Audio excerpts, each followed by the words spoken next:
Dr. Babasaheb Ambedkar Open University.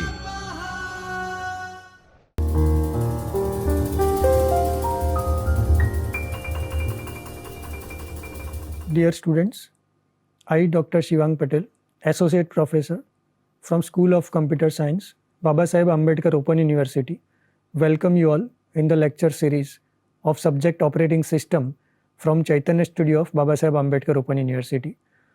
In the lecture series of Operating System subject, we have discussed various commands related with process. We have already seen what is process, how the process is created, how you can track the status of the process. We have already discussed PS command with all the options. Now in today's session, we are going to start the unit called inter-process communication. Now, today's agenda, you can see after completion of this unit, you can able to understand basics of inter-process communication. Use different commands like mail, finger. These are the commands related with communications that you can able to perform. And third one is telnet command. Basically, if you want to connect some remote system or remote PC, in that case you are using this command telnet. So this thing that you can able to do after completion of this unit. Now we are starting with the concept called inter-process communication. So now you can divide this term IPC, that is inter-process communication. So processes are communicated with each other internally. In normal terms you can say that. Now why this communication is required? Because whenever any task or any operation that can be performed, that can be divided among multiple processes. You already aware the concept of process and threads, right? So your task or whatever the operation done by the user or some of the operation that can be managed by the system, they are divided into multiple processes, or you can say that the multiple threads. Now how the state or the track of multiple processes, whatever the task that can be done, that can be managed. So this process or this task that can be managed by communicating among multiple processes. So one process can communicate with another process regarding whatever the resource availability, what is the current state, which are the operations that can be performed, what are the tasks that are remaining, any of the task or any of the condition or any of the scenario that will be discussed among multiple processes, and that is broadly considering as inter-process communication, right?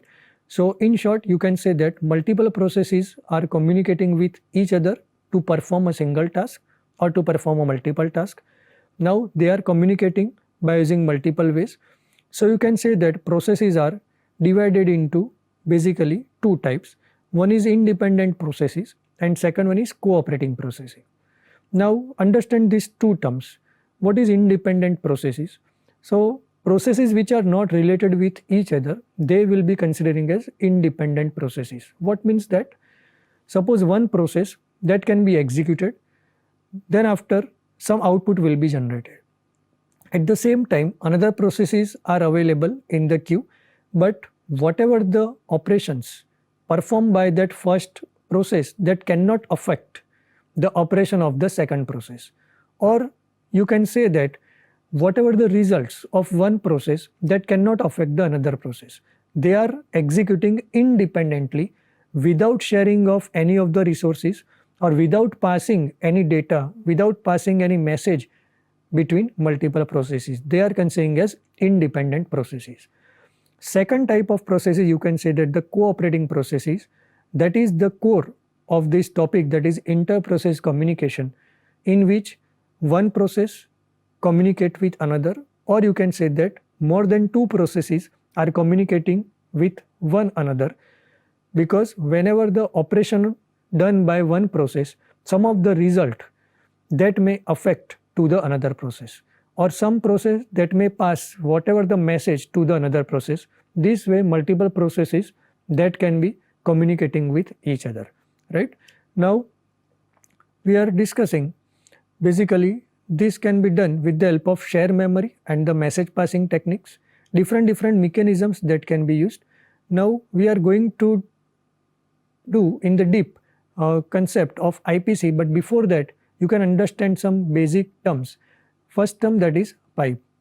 So pipe, that you already aware in our previous sessions, that you have already aware that pipe that can be used for redirection purpose. To merge multiple commands, you are using the pipe symbol. Now example that you already aware, say for example one command that you are executing, the output of that command that can be used as an input to another command. This way multiple commands, they are combined.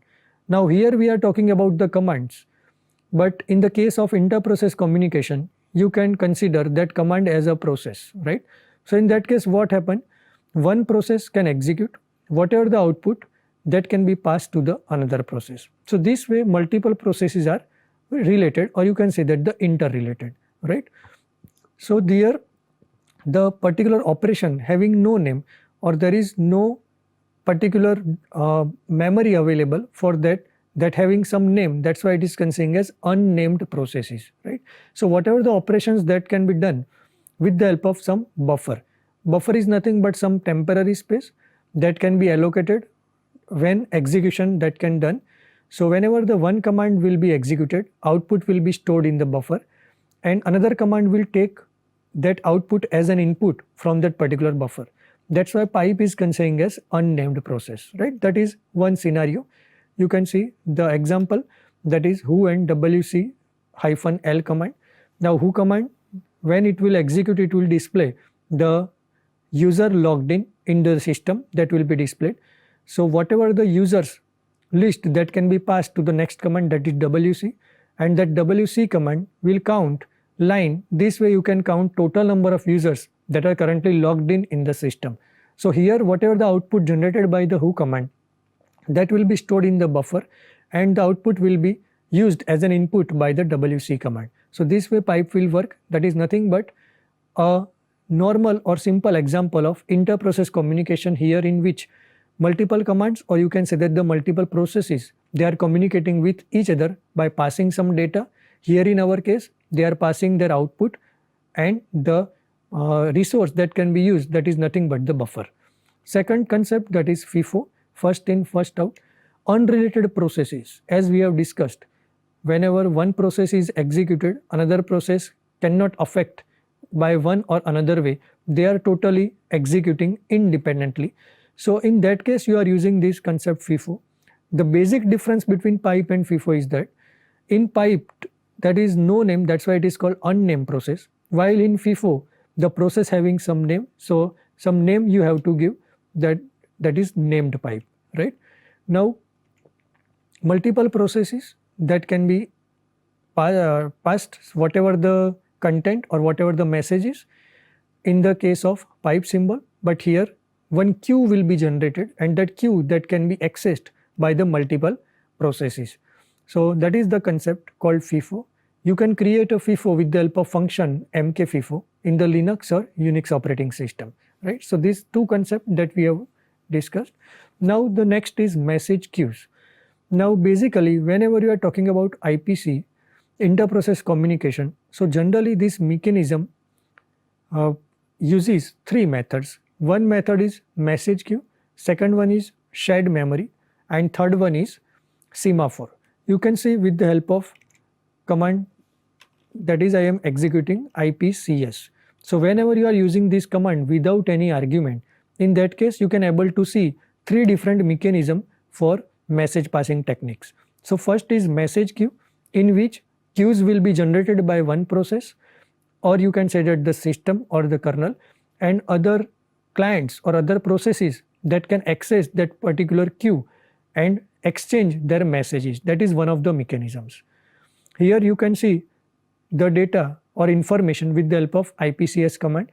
For each and every mechanism, there is unique ID available. Say for example of message queue, MSQ ID will be there.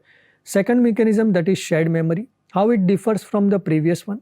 In previous case, the queue will be generated, and the processes that can be accessed or exchange messages from that particular queue.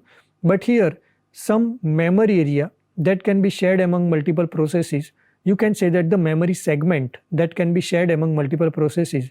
That's why it is considered as shared memory segment. Here also you can identify with the help of ID. Then after third one is semaphore. Here the lock mechanism that can be used while multiple processes use some common resources. As you already aware, the concept or the formulate called deadlock in your operating system theory portion. While deadlock will occur, all the processes that stops that execution because of lacking of resources. So in that case, semaphore that can be the solution in which you can lock your resource while some of the resources that can be shareable among multiple processes. So all these mechanisms we will see one by one in detail, right?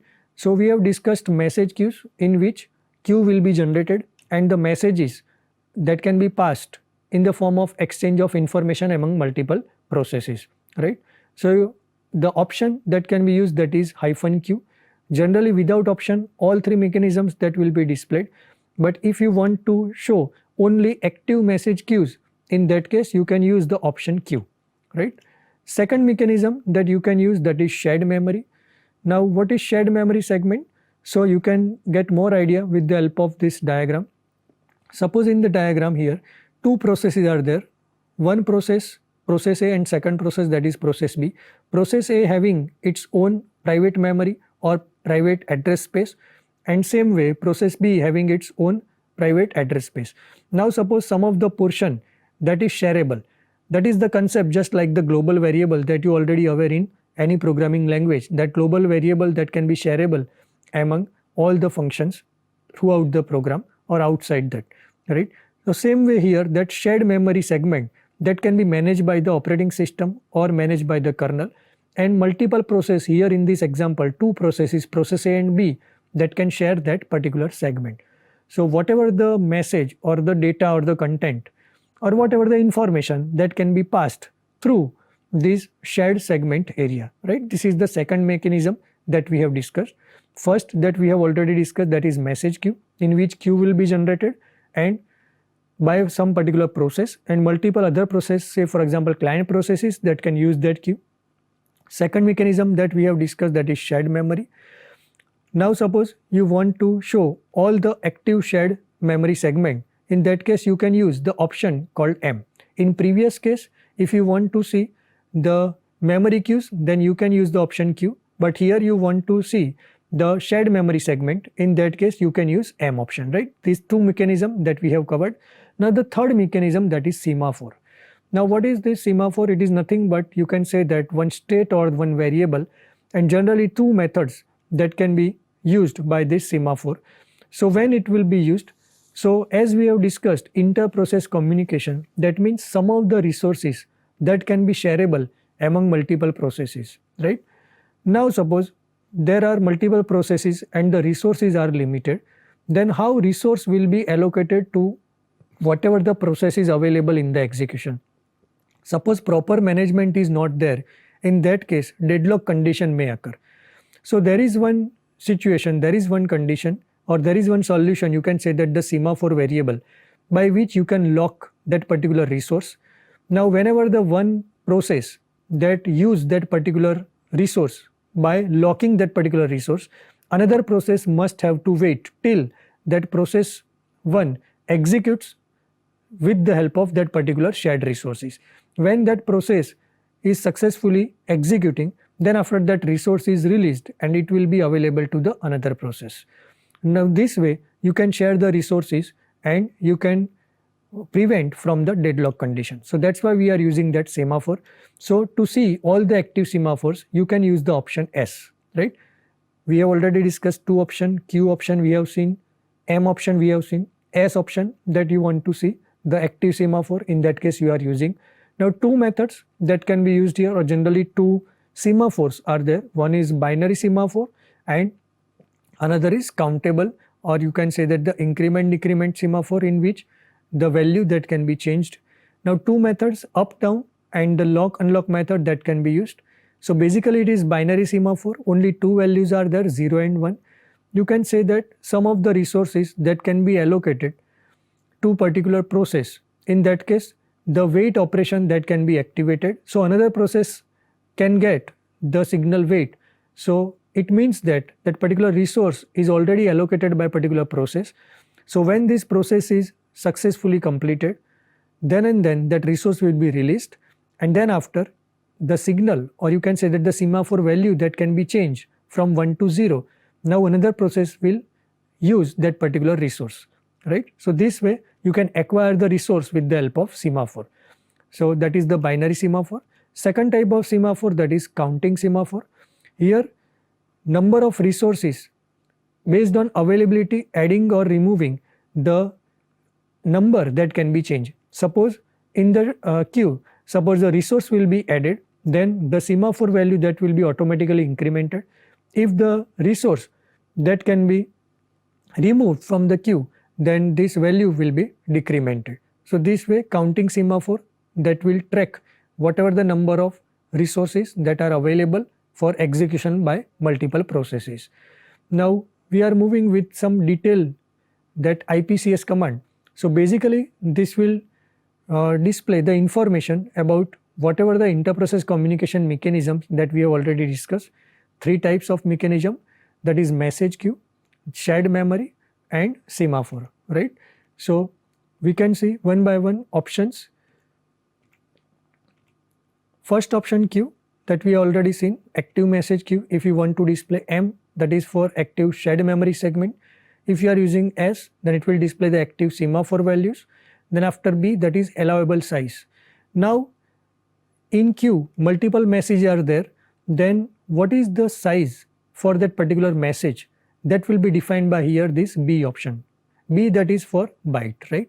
In the case of message queue, mind well, if first mechanism is used message queue, in that case B represent the size in bytes for particular message.